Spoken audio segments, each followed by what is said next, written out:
नमस्कार, मी श्रेया सावंत फिल्ड कोकण मध्ये तुमच्या सर्वांचं स्वागत करते। आणि आज मी आली आहे खवणे। खवण्यामधलं की कयाकिंग तुम्हाला आठवतं, पण खवण्यात आल्यानंतर राहायचं कुठे, तर त्यासाठी आजचा व्हिडिओ खास तुमच्यासाठी।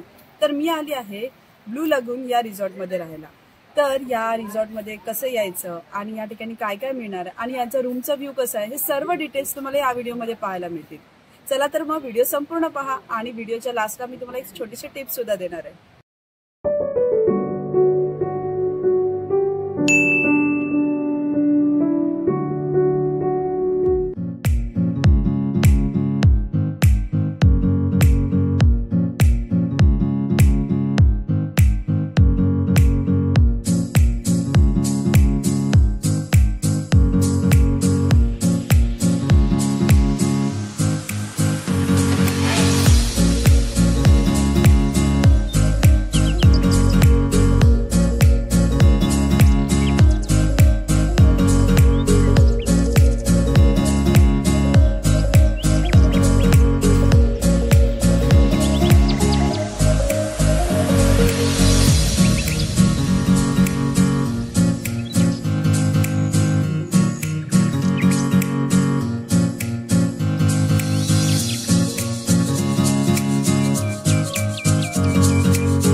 नमस्कार मंडळी, तर आपण आता आलेलो खवणेमधील ब्लू लगून या रिसॉर्टला आणि या रिसॉर्टचे जे सर्व आहेत ते माझ्यासोबत आहेत।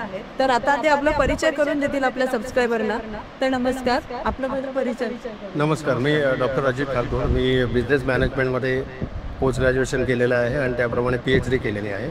माझं मूळ गाव आहे खवणं आणि मापण, त्याच्यामुळे मी माझी मातीशी काहीतरी एक बांधिलकी आहे म्हणून मी हे गेल्या 8 वर्षापूर्वी सुरू केलेलं आहे होते रिसॉर्ट ब्लू लगून। आणि आजपर्यंत मला सांगायला अभिमान वाटतो, जवळपास हजार फॅमिली कुटुंबांना मी इथे आणून वेगवेगळा इथला अनुभव दिलेला आहे। आता तुम्ही बघू शकता माझे हे आपला व्ह्यू आहे आणि याच्यामध्ये ही आमची वाडी किंवा गाव असल्यामुळे इथल्या लोकांना एक नवीन काहीतरी उपजीविका सुरू झाली पाहिजे म्हणून मी 8 वर्षापूर्वी हे सुरू केलं होतं। त्यावेळी ते काही नव्हतं, म्हणजे आता तुम्हाला भाडं वगैरे विस्पत किंवा हे काही नव्हतं, डायरेक्ट समुद्र किनारा होता।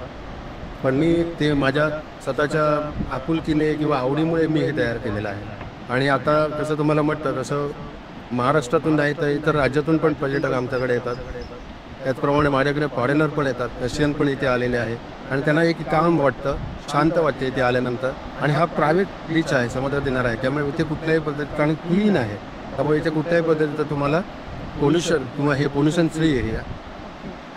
तुम्ही इथे रेस्टॉरंट पण प्रोव्हाइड करतात। आता कसं आहे, ती कस्टमर आला ना की त्याला सगळ्यात महत्त्वाचं 2 गोष्टी पाहिजे असतात। एक ना चांगला आहे स्वच्छ सुंदर रूम समुद्र किनाऱ्यावरती आणि चांगलं जेवण पाहिजे मालवणी। तर आम्ही मालवणी ऑथेंटिक मालवणी जेवण देतो। त्याचप्रमाणे त्यांना असं वाटतं की आम्हाला काहीतरी वेगळं पाहिजे तर चायनीज पण देतो, त्याचप्रमाणे कॉन्टिनेंटल पण देतो। पण आपला बेसिक जे आमचं ईम आहे किंवा मोठं आहे तो इथले जे काय पदार्थ आहे, जसं घावणे चटणी आहे, शिरवाळे आहे, मोदक आहे, हां, किंवा याच्यामध्ये फिशमध्ये तुम्हाला लोकलचं फिश इथला जो मिळतो तो म्हणजे कुठल्याही पद्धतीचं आम्ही स्टोरेजमधून फिश देतो, लोकल फिश फ्रेश आम्ही त्यांना देतो। आणि त्या पद्धतीने नवीन आता इरडा पेरुडा किंवा सौंदाळे किंवा केकडे ही न ऐकलेली जी नावं आहे इथली लोकल, ती आम्ही त्यांना लोकल क्युझिन देण्याचा करतो। म्हणजे खरंच रिअल फील द कोकण आहे ते तुम्ही इथे अनुभवू शकता। जर तुम्ही इथे या स्टे मध्ये आला तर तुम्हाला ऑथेंटिक कोकणी फूड खायला मिळेलच। त्याचबरोबर खवणे बीच सुद्धा फेमस झालाय तो कयाकिंगमुळे, तर तुम्ही ऍक्टिव्हिटी प्रोव्हाइड करू शकता। आता आम्ही इथे कस्टमर यायला लागल्यानंतर त्यांना काहीतरी नवीन काहीतरी फिरायला पाहिजे जवळ, तर आपल्या इथे वरती वरती मंदिर आहे जे वरती तुम्हाला दिसते, स्वयंभू मंदिर आहे खडकामध्ये।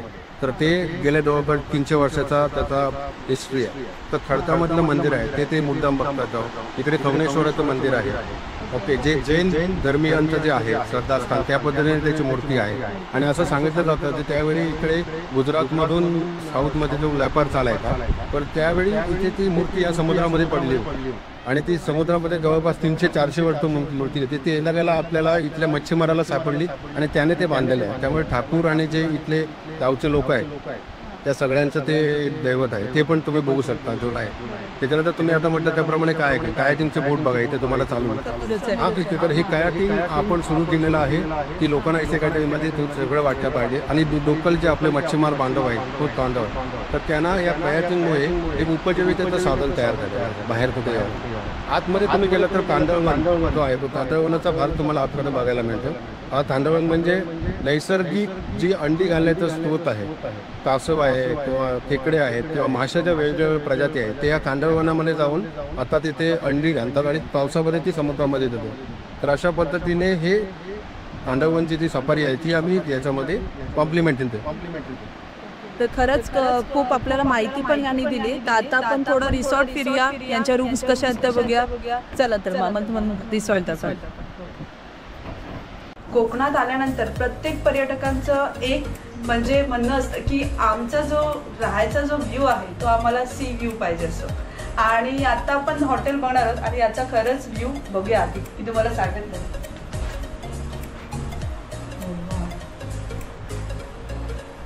So amazing. म्हणजे हा जो व्ह्यू आहे ना हा बघायला आपल्याला बाली किंवा कुठे फॉरेन कंट्रीज मध्ये जायची गरज नाहीये. कोकणात आलं तर तुम्हाला हा सेम व्ह्यू पाहायला मिळणार आहे. सो खूप मस्त व्ह्यू आहे आणि याचा जो म्हणजे तुम्ही डायरेक्ट बेडवरनं तुम्हाला हा व्ह्यू पाहायला मिळणार आहे. एक त्यांना रूम व्ह्यू दाखव पूर्ण.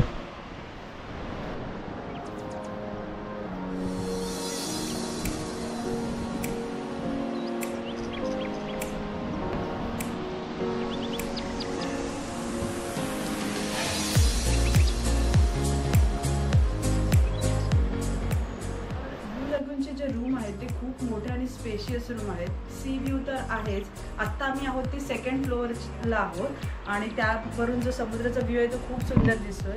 एअर कंडिशनर रूम अवेलेबल आहेत. एका रूममध्ये कॅपॅसिटी पण त्यांची जास्त आहे आणि त्याचबरोबर वॉशरूम्समध्ये जे अम्युनिटीज आहेत त्यासुद्धा खूप चांगल्या अम्युनिटीज प्रोव्हाइड केल्या आहेत त्यांनी. सो ओव्हरऑल मला तर हा व्ह्यू आणि हा स्टे खूपच आवडला आहे. तुम्हाला समुद्र दिसतो रखरखीत वाळवंटात आल्यासारखं. म्हणजे तुम्हाला ग्रीनरी आहे. तो हा ग्रीनरीचा जो पोर्शन आहे ना हा डेव्हलप केलेला आहे. याच्यामुळे लोकांना शांत थंड वाटतं.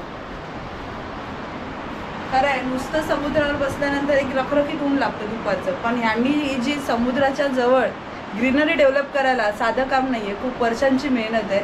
त्यावेळी हे काजू नारळ यांची जी झाडं बाग तयार झाली आहे ती त्यामुळे आपल्याला एवढा इथे समुद्राच्या समोर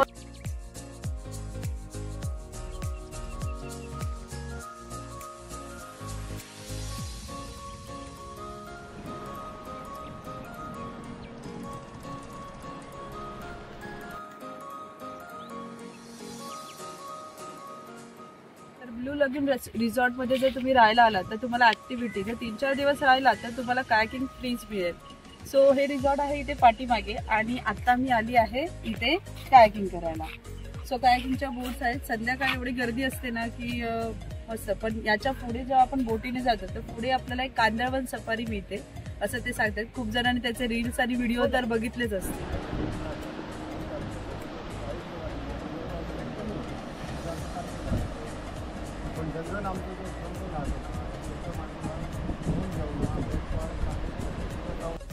तर खवण्याला आल्यानंतर कायाकिंग करताना काही जणांना भीती असते की अरे बापरे बोट किती वेट घेऊ शकेल आणि पाणी किती खोल असेल. तर हे सगळं मी नाही सांगत, यांच्याकडनंच आपण ऐकून घेऊया. नमस्कार, माझं नाव किरण सारंग आणि माझ्या कायाकचं नाव आहे शंभा कायाकिंग. पाणी बघितलं तर पाणी जास्त असं खोल नाही आहे. पाणी म्हणजे एक कमरे एवढं पाणी होऊन जाईल तुम्हाला आणि आम्ही तुम्हाला लाईफ जॅकेट देणार. त्याच्यामुळे बुडण्याची काही शक्यता तशी कमी. पलटी जरी झालं म्हणजे कायाक जरी पाण्यात पडलं तरी एवढं काही तुम्हाला होऊ शकत नाही. आणि आमच्या कायाकिंग सोबत म्हणजे शंभा कायाकिंग जर तुम्ही आलात तर आमचा तुम्हाला ना गाईड हा फ्री असेल. वा, खूप चांगलं आहे. म्हणजे गाईड पण ते देत आहेत. त्याचबरोबर आपल्या सेफ्टीची 100% काळजी ते घेणार आहेत. गाईड आपल्यासोबत असेल तर ती सुद्धा भीती नाही. सो तुम्ही नक्की आल्यानंतर यांना जरूर भेट द्या.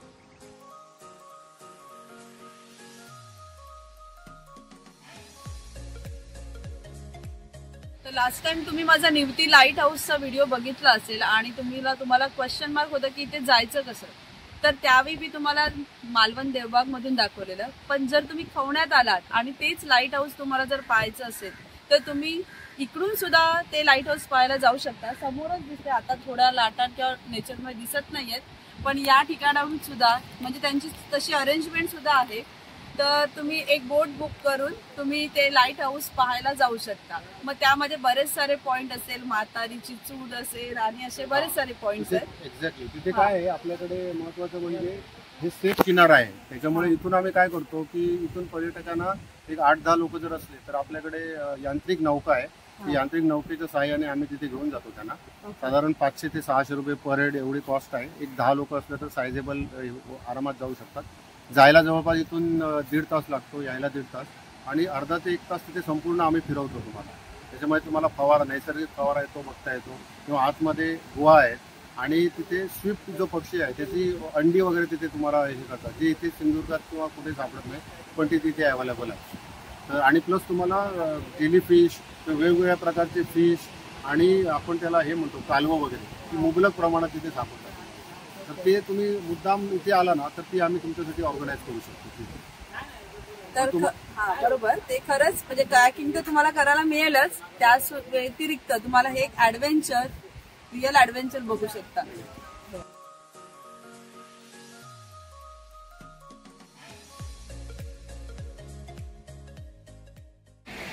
तर आपल्याला या रिसॉर्टचं जर बुकिंग करायचं असेल तर कशा पद्धतीने करायचं? हा, रिसॉर्टचं कसं आहे, आता बुकिंगसाठी आम्ही आमचं booking.com वरती आम्ही लॉन्च केलेलं आहे. मेक माय ट्रिप वरती आहे. त्याचप्रमाणे जास्तीत जास्त जे पर्यटक आहेत ते आम्हाला रेफरन्सने येतात. पण आमचं वेबसाईट आहे www.bluelagoonresort.com या नावाने आमची वेबसाईट आहे. वेबसाईट वरती जाऊन तुम्ही बुकिंग करू शकता. त्याचप्रमाणे booking.com वरती आहे, मेक माय ट्रिप वरती आहे, आणि तिथून बुकिंग पण आम्हाला येत असतं.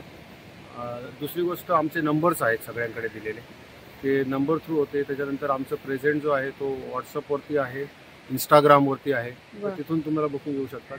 आमची रेंज आहे, आमच्याकडे आता जवळपास एक 6-7 रूम अवेलेबल आहे. त्याच्यामध्ये 3 कॉटेज रूम आहे, आणि कॉटेजची साधारण किंमत 2,500 ते 3,000 रुपये आहे. फर्स्ट फ्लोअरचं तुम्ही बघितलं तर त्याच्यानंतर 3 ते 3,500, आणि वरती सेकंड फ्लोअरचा जो व्ह्यू आहे आपण बघितला ते 4,000 रुपयापर्यंत आहे कपलला. पण आपण त्याच्यामध्ये ब्रेकफास्ट कॉम्प्लिमेंटरी देतो, आणि प्लस तुम्हाला जर 3-4 दिवसाचा स्टे असेल तर कायाकिंग पण आम्ही फ्री देतो. त्यामुळे कायाकिंग तुम्हाला फ्री नाही. हा जो समुद्र किनारा तुम्ही बघितला आहे तर याच्यामध्ये प्रत्येक 2 महिन्यांनी याचं स्वरूप बदलत असतं. याच्यामध्ये एक नदी आहे, ती नदी तुम्हाला आता ही समुद्रात मिक्स झालेली दिसेल, पण ही नदी प्रत्येक 2-3 महिन्यांनी चेंज होते. तर जसं तुम्ही मे महिन्याच्या जवळपास जाल तसं ही पूर्ण नदी दिसते. त्याच्यानंतर एक आयलंड तयार होतं आणि नंतर समुद्र आहे.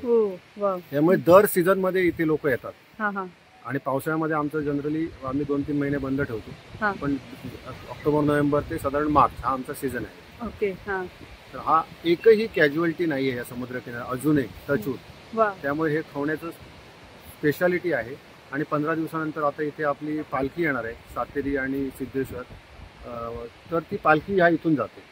त्यामुळे इथे कुठल्याही पद्धतीची घाण कोण करत नाही, आणि सगळे हे इथे स्वच्छ किनारा ठेवतात. आणि मासेमारी होते, मासेमारी इथे फ्रेश असते. आम्ही फ्रेश मासे इथून येऊन तुम्हाला देतो. आम्ही ह्याच्यामध्ये ठेवत नाही, फ्रीज मध्ये नाही, एकदम फ्रेश तुम्हाला मासे. कारण बोटी दिसतातच. आणि पारंपरिक जी मच्छीमारीचा प्रकार जो आहे, ज्याला आपण रापण म्हणतो, तो तुम्हाला सिंधुदुर्गामध्ये इथे दिसतो, आणि दांडी मालवणला दिसतो. रापणीचा जो प्रकार आहे तो अजूनही इथे चालू आहे. थँक्यू. तर मी तुम्हाला बोललेली की व्हिडिओच्या एंडला मी तुम्हाला टिप देणार आहे. तर तुम्ही सबस्क्रायबर सगळेजण माझे व्हिडिओ बघत असतात, कोकणातल्या हिडन प्लेसेस सुद्धा बघत असतात, पण तुम्हाला प्रश्न पडतो की आम्ही पुण्या मुंबईमधून किंवा बाहेरून व्हिडिओ बघतोय, पण इथे यायचं कसं, मग हे सर्व अरेंज कोण करणार? तर आम्ही हल्लीच feel the Konkan tour and travel organise केलेला आहे, आणि त्यामध्ये तुम्ही आमची जी आयटनरी आहे ती बघू शकता, किंवा तुम्हाला पाहिजे असेल तर ती आयटनरी कस्टमाइज आयटनरी बनवून आम्ही तुम्हाला कोकणातल्या रेग्युलर नाही तर हिडन प्लेसेस फिरवू शकतो. तर त्यासाठी तुम्ही आम्हाला या खाली दिलेल्या नंबरवर नक्की कॉन्टॅक्ट करा, आणि रिअल कोकणचा फील घ्यायला नक्की तुम्ही आम्हाला जॉईन व्हा. चला तर मग पुन्हा भेटूया अशाच एका व्हिडिओमध्ये. बाय.